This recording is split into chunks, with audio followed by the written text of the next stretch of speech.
Bonjour et bienvenue sur ma chaîne, je m'appelle Lev, voilà Klaoui et bienvenue sur cette nouvelle séance de yoga qui travaille tout le corps, qui est faite pour tous les niveaux et qui ne nécessite aucune souplesse particulière, aucune force particulière.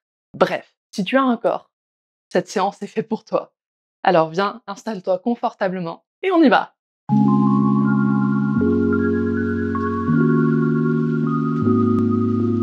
On va commencer par se mettre debout pour commencer à prendre conscience de notre corps.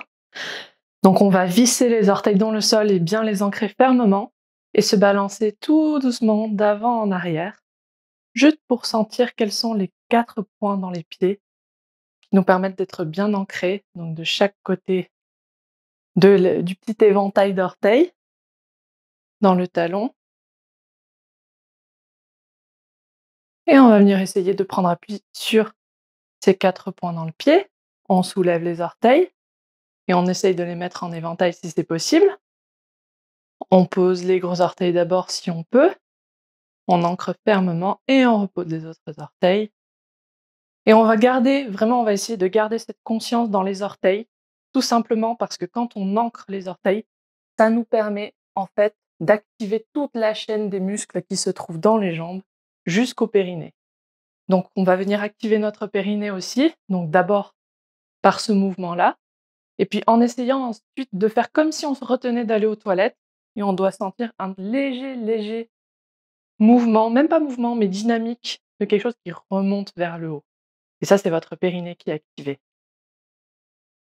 On active donc cette zone-là. Si c'est pas possible, c'est pas grave. C'est quelque chose de difficile à sentir, de très inhabituel aussi. Donc, concentrez-vous sur les orteils. Ça vous permet d'activer, même si vous n'en avez pas vraiment conscience, ça permet d'activer les jambes aussi. On va venir essayer d'aspirer le nombril contre la colonne vertébrale. Pareil, pour bien maintenir la colonne vertébrale, ce qu'on fait en fait, c'est qu'on est en train de sécuriser tous nos organes à l'intérieur pour quand on va faire nos mouvements de descente qui vont appuyer un peu sur la sangle. Donc là, on est en train de poser nos bases. On étend les bras, les doigts sont tirés vers le sol.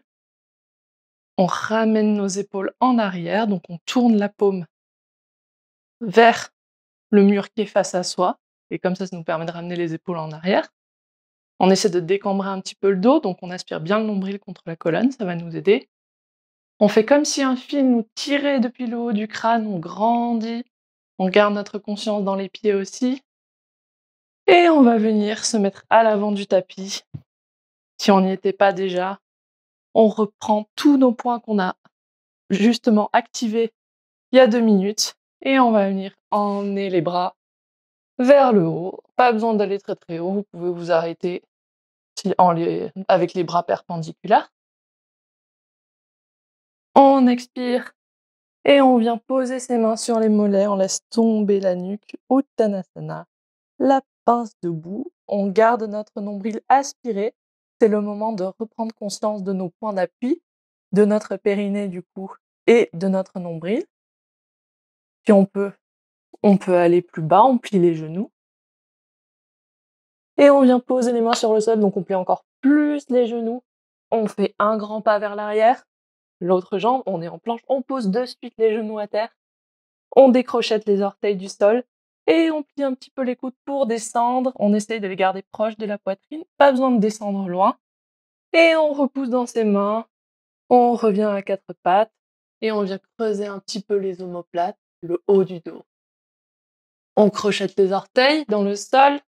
On se repousse vers l'arrière pour venir s'asseoir sur ses talons. Si c'est trop douloureux comme ça, on décrochette les orteils, bien sûr. On laisse tomber la nuque et on se repousse avec les mains dans le sol pour 5 respirations. On est en chien, tête en bas.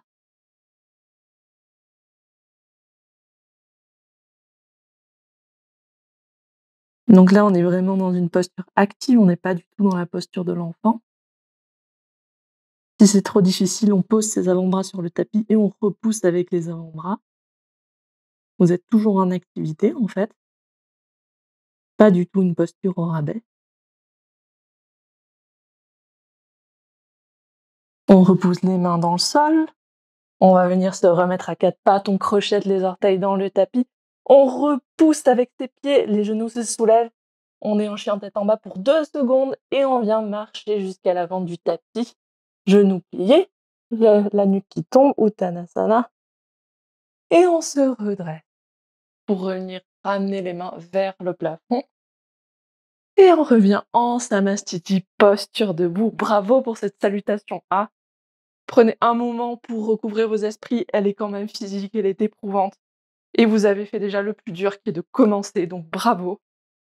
Et une fois que vous êtes prêts, on y revient pour une salutation B cette fois. Donc vous pouvez écarter un peu vos pieds si c'est plus confortable pour vous, autant que c'est nécessaire pour faire de la place pour votre ventre aussi, pour votre poitrine.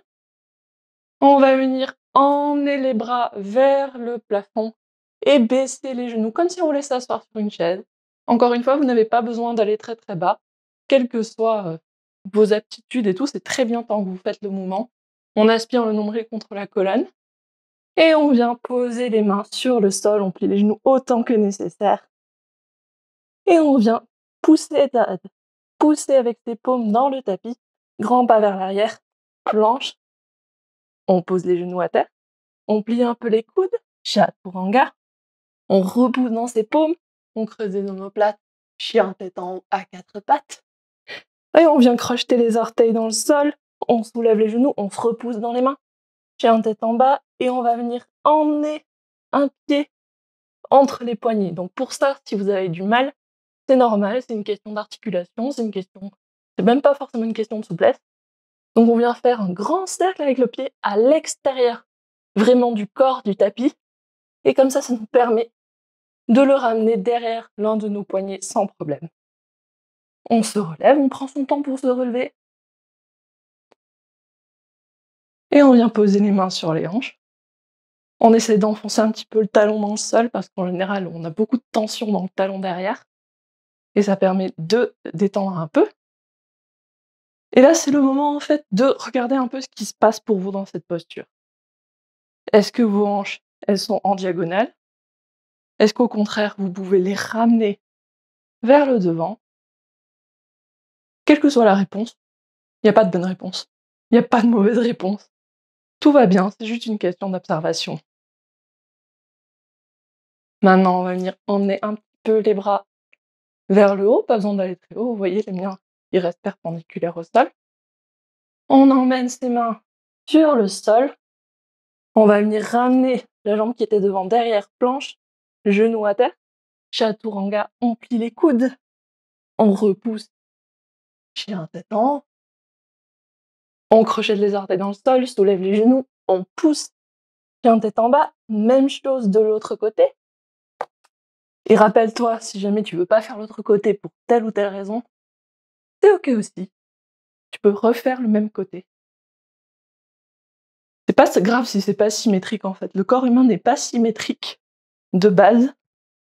Donc vraiment, si pour n'importe quelle raison la symétrie n'est pas possible, il n'y a pas d'échec. Jamais. On emmène ses bras perpendiculaires au sol ou plus haut. On vient les poser sur le tapis. On revient en planche. On pose les genoux à terre. Chaturanga. On repousse pour se ramener vers l'arrière, pour venir s'asseoir sur ses talons. On met le dos des pieds dans le sol. Et on est en chiot, la tête en bas, pour 5 respirations.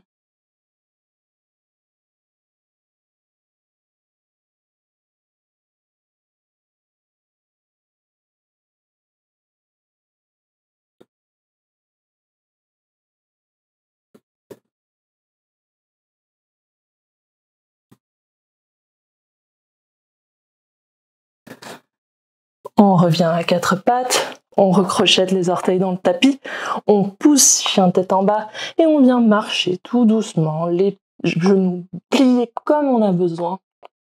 La nuque qui tombe, on reste les genoux pliés et on remonte comme si on était sur une chaise. Et on expire pour revenir en Samastiti. Donc pour la posture suivante, on va venir se mettre un pied en avant, un pied en arrière. On ancre notre gros orteil et on fait comme si on avait un jean et qu'on voulait refermer la fermeture éclair. On aspire notre nombril et c'est ce qui va venir en fait nous apporter cet équilibre quand on sera sur notre jambe de terre en équilibre.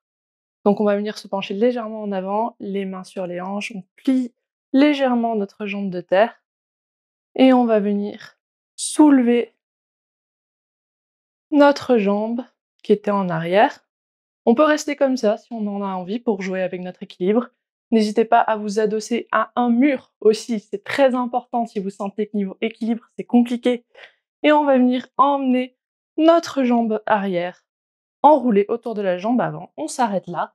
On peut disposer des petites briques en dessous pour reposer la jambe qui s'enroule.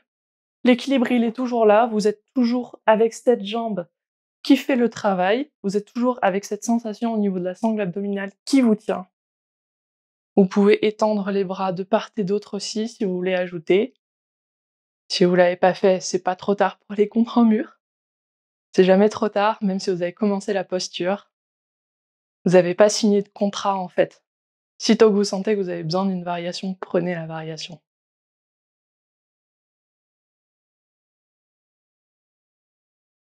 On va venir défaire nos jambes, la reposer, on marche un petit peu sur place, on fait rouler un petit peu la cheville pour dénouer un peu les tensions sur le pied qui a tout soutenu. On déplace nos briques de l'autre côté. On va venir remettre l'autre jambe un petit peu en arrière, les mains sur les hanches. On aspire notre colonne vertébrale, fermeture éclair. On ancre notre gros orteil et on vient ramener notre genou plié vers l'avant. On peut s'arrêter là. On peut s'adosser contre un mur pour ce côté, si ce côté est moins facile, parce qu'on a forcément un côté où c'est plus difficile que l'autre. Et on vient enrouler la jambe, qu'on peut venir poser sur des briques, ou pas, ou on peut enrouler complètement la jambe, et faire qu'elle soit pas en appui. Mais les briques sont là pour vous aider. Les briques, elles sont là en fait parce qu'il se passe beaucoup de choses quand on commence le yoga. Dans tous les endroits du corps, c'est compliqué de tout gérer. Et donc là, si vous voulez plutôt vous concentrer sur les sensations au niveau de la colonne vertébrale et du ventre, parce que l'équilibre est compliqué, il vaut mieux avoir des appuis aux jambes. Pour les bras, vous pouvez les emmener de part et d'autre de vous, comme si vous alliez prendre votre envol. Parce que c'est bien dans la posture de l'aigle, Garudasana, qu'on s'est mis. Il est toujours temps de virer des briques aussi, si vous sentez que c'est trop facile. Et de vous arrêter bien avant, bien entendu, si ça ne vous convient pas. On revient les deux pieds au sol, on peut enlever nos petites briques et on va venir se mettre en grand écart sur notre tapis. Cet écart, il est vraiment à déterminer en fonction de vous, donc si vous en avez besoin, rapprochez les jambes, si vous en avez besoin, dépliez encore plus. On va venir ancrer encore nos orteils et sentir en fait que c'est au niveau des adducteurs que la contraction musculaire va se faire. C'est normal, vos fessiers vont sans doute se contracter aussi. Laissez-les faire, s'ils se contractent, ils ont une bonne raison de le faire. On va venir poser nos mains sur la taille. On fait comme si on avait une fermeture éclair qu'on referme, donc là c'est très important d'aspirer le nombril contre la colonne. On va grandir comme si on avait un fil qui nous portait et qui nous tirait jusqu'en haut. On prend une grande inspiration et on va venir basculer le buste vers l'avant jusqu'à se retrouver perpendiculaire au sol ou s'arrêter avant si ça ne vous convient pas. Peut-être que vous sentez ce qui se passe dans les orteils, dans les adducteurs que j'ai nommés. Peut-être que vous pouvez aller un peu plus loin.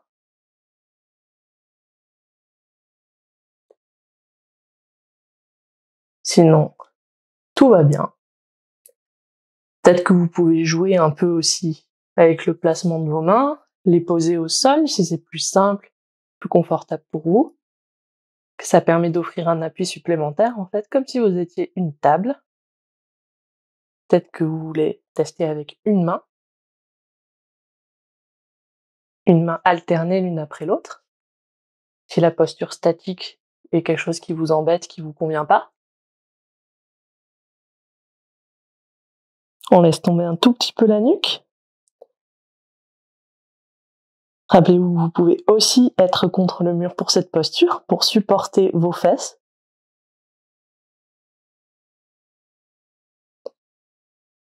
Et là, on va venir poser les mains à terre si ce n'était pas déjà fait.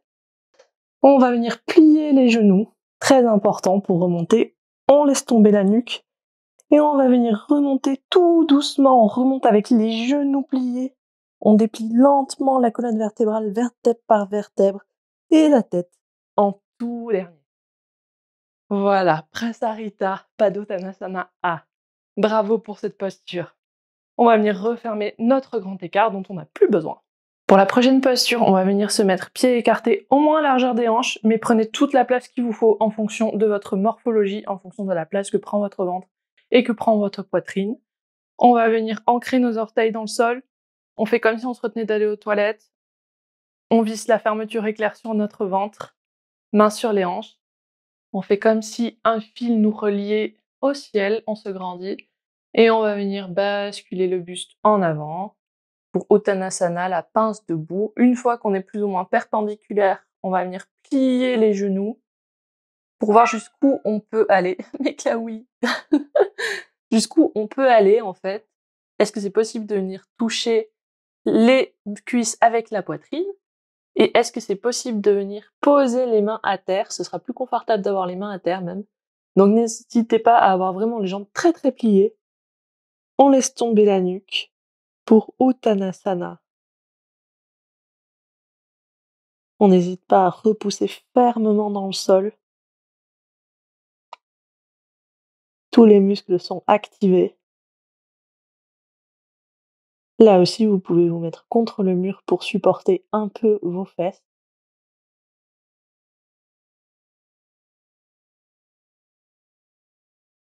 Et on va venir repousser dans les pieds pour revenir debout. On garde les jambes pliées.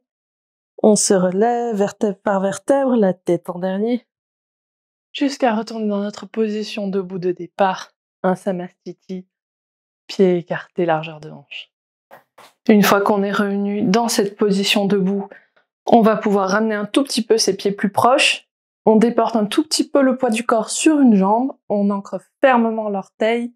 Toujours les mêmes appuis, toujours activation du nombril contre la colonne. On soulève un peu le pied. On teste un petit peu notre équilibre, nos muscles, la solidité de notre sangle abdominale. Et si on sent que c'est bon pour nous, on peut plier le genou. On peut s'arrêter là encore une fois, on peut rester les mains sur les hanches. Si c'est bon, on peut entremêler nos doigts et faire un petit berceau pour notre genou. Pied flex, le pied il est activé, les orteils sont courbés vers notre tête. Ça nous aide à engager tous les muscles de la jambe.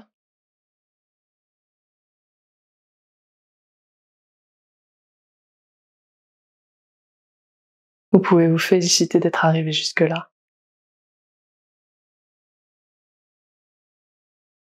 Et on défait notre petit berceau, on revient ramener sa jambe à terre. On marche un petit peu sur place pour dénouer les tensions dans le pied qui a fait tout le boulot. Et pareil de l'autre côté, on déporte le poids sur l'autre côté. Sachant que si vous ne pouvez pas faire l'autre côté, c'est tout à fait ok aussi. On décolle l'autre pied du sol. On plie le genou. Rappelez-vous que toutes les étapes intermédiaires peuvent être des points finaux. On active bien notre pied qui est en l'air, pied flex. On tire un petit peu avec nos mains pour ramener nos épaules en arrière. Et on n'oublie pas d'aspirer le nombril contre la colonne pour éviter de trop cambrer le dos.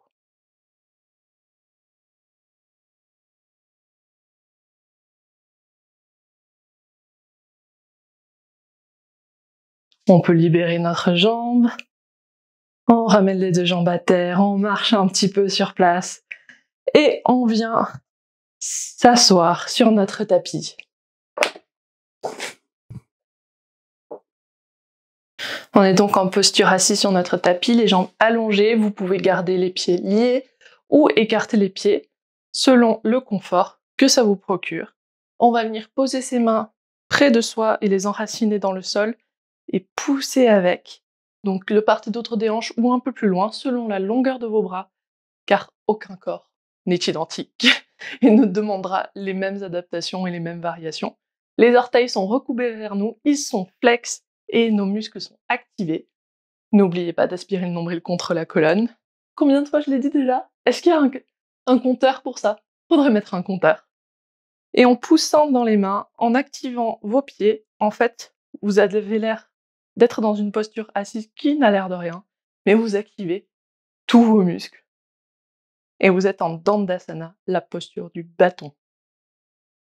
Si jamais c'est trop compliqué au niveau des genoux, pliez un tout petit peu les genoux.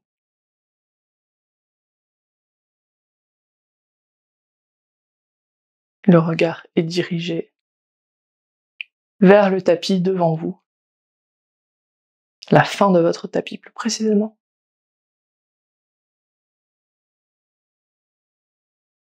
Vos triceps sont en train de s'exercer à mort.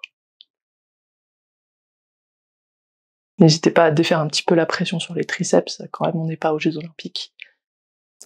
Maintenant, on va venir se mettre en Paschimottanasana, donc pour ça, vous pouvez écarter les jambes, en particulier s'il faut de la place pour votre ventre et pour votre poitrine, encore une fois. Donc, écartez comme c'est confortable pour vous, ou restez les jambes liées. Et on va venir tendre les mains vers le plafond. C'est juste pour se grandir et juste pour pouvoir se donner l'espace d'à nouveau aspirer le nombril contre la colonne puisqu'on va descendre et qu'on a besoin de la protéger en faisant le mouvement. Donc on va venir plier les jambes autant que nécessaire pour pouvoir venir poser son buste sur ses cuisses, comme on avait fait pendant la pince debout, mais assis cette fois. Donc vraiment, n'hésitez pas à vraiment ramener très très fort vos genoux contre vous. Il n'y a pas de pliage en fait, minimum, maximum. C'est vos normes, vos règles. Et on va venir laisser tomber la nuque. On peut venir crocheter ses gros orteils avec les doigts.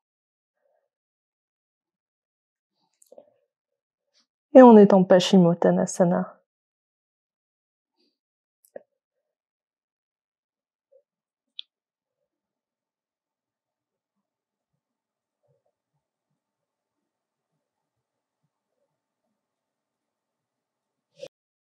On va venir poser les mains au sol et pousser dans le tapis pour venir se relever tout doucement. Et on va venir glisser sur le tapis pour se mettre dos sur le sol. On va venir amener nos talons au plus proche des fesses possible.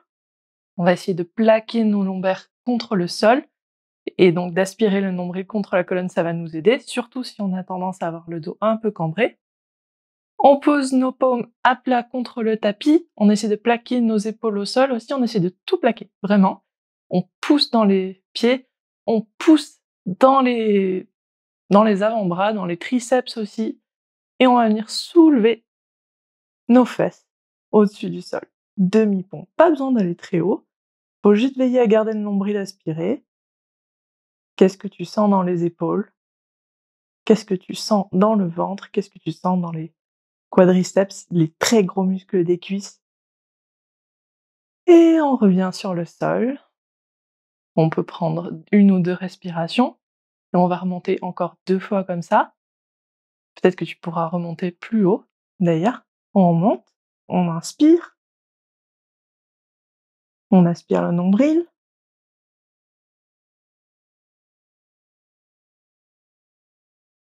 On essaie de ramener les genoux l'un contre l'autre, de pas les laisser partir en canard. Ça, c'est juste pour préserver ses genoux. Et on redescend. Petite pause d'1 ou 2 respirations pour toi. Et quand tu sens que c'est bien, hop, on remonte.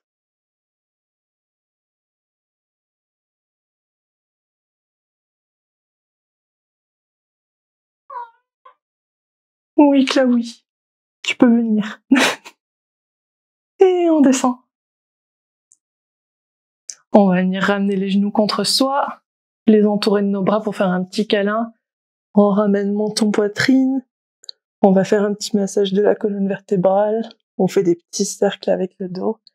Et on va venir se projeter vers l'avant grâce à ça pour se retrouver dans une posture assise confortable. Là, on peut se mettre en tailleur, on peut se mettre sur les genoux, ce qui nous va. Vraiment, c'est à votre choix. On va venir poser les mains au sol, près de nos genoux, un petit peu en avant. On va venir se pencher, pousser dans nos mains, de sorte à tendre vraiment complètement les bras. Donc le buste est un petit peu penché vers l'avant. On est dans notre posture assise confortable et on pousse avec les mains, comme si on voulait soulever nos fesses du sol, même si on n'engage pas complètement le mouvement. C'est vraiment histoire de commencer à amorcer un petit peu des mouvements qui sont très classiques dans le yoga, qui font un peu peur aussi. Là, ça permet de construire des bases solides, de prendre confiance en soi et d'avoir les mêmes bénéfices surtout. On va pouvoir réunir le dos droit. On peut faire des petits cercles avec le buste, on bouge pas le bassin ou au minimum. Pour le déverrouiller et dans l'autre sens. Ça, c'est vraiment le moment agréable pour se connecter à soi. Vous n'avez pas besoin de faire des très grands mouvements, juste des tout petits mouvements, ça suffit. On tend les bras, on tourne les poignets, on les emmène vers le ciel. Puis on tourne dans l'autre sens, on ramène vers le bas. On peut prendre une très grande inspiration et une grosse expiration où on lâche tout et où on peut prendre quelques petits mouvements pour ça, pour tout déverrouiller et chasser les tensions. Merci d'être venu partager ce petit moment de bien-être avec moi et de m'avoir fait confiance. J'espère que cette séance t'a fait du bien. Pour ne rien rater des prochaines vidéos, n'hésite pas à t'abonner, à activer la cloche des notifications. Et si tu as apprécié cette séance, laisse aussi un petit pouce vers le haut. Ça m'aide beaucoup et ça soutient mon travail très efficacement. On se retrouve ici sur YouTube ou ailleurs sur Internet, sur Instagram. Bye!